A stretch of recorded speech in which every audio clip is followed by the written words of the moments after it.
संतोषचा वाढदिवस आहे आणि दरवर्षीप्रमाणे त्याचे मित्र परिवार हा साजरा करतात. तसंच याच वर्षीही साजरा केलेला आहे. खूप चांगल्या पद्धतीने ते राबवतात. आता संतोषबद्दल बोलायचं झालं तर तिथे जनतेचा कैवारी म्हणून बोलतात. आपण तिकडे प्रत्येक कैवारी म्हणलं की कोणतरी मोठा पैसेवाला माणूस दिसतो.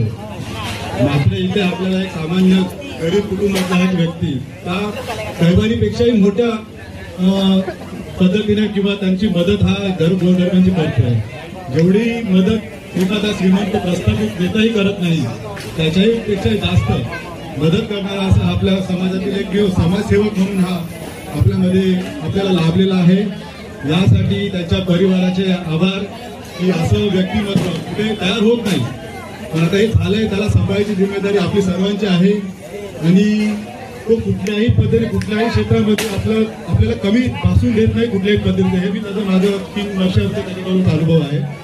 किंवा मी जे करू शकत नाही तो संतोष 24 तास त्या व्यक्तीबरोबर उभा राहून त्याला करताना बघतो मी आणि मला अभिमान वाटतो असं व्यक्ती आपल्याबरोबर आहे. समाजात एक काम करण्यासाठी तत्पर आहे लोकांमध्ये आणि येत्या काळामध्ये एक स्वार्थी राजकारणाच्या पलीकडे जाऊन एक लोकांच्या आपुलकीचं राजकारण करणारा माणूस हा आपल्यामध्ये आहे. आणि येत्या निवडणुकीमध्ये अशा व्यक्तीला आपण भरभरून भले आमच्यासारख्यांना नका देऊ पण हा असा व्यक्ती तुमच्यामध्ये ठेवा जेणेकरून तुम्हाला लाचार व्हायची गरज पडणार नाही भविष्यामध्ये.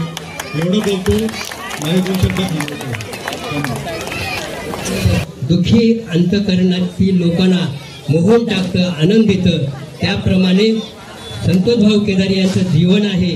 अशा या सदन एरियामध्ये राहून देखील सर्व म्हणजे सदनशीर इथं कोणीही नसलेले सर्व दैनिक दासे दारिद्र्यात खितपतणारे किंवा कायमस्वरूपी रोजगार नसणाऱ्या आपल्या सर्व समाज परिवारामध्ये राहणारे संतोष भाऊ केदारे म्हणजे फार मोठ्या परिश्रमाने परिकष्टाने या चळवळीमध्ये ते पुढे आलेले आहेत. त्यांनी सर्व विचारवंत थोर पुरुष, महापुरुष, राष्ट्रमाता, राजमाता यांच्या विचारांना मी अभिवादन करतो. दिघा परिसरात संतोष भाऊ केदारेंचा आज वाढदिवस आहे. तसेच आपणा सर्वांना दिवाळीच्या व भाऊबीजेच्या मी शुभेच्छा देतो. संतोष भाऊ आणि आमचा परिचय खूप जुना आहे.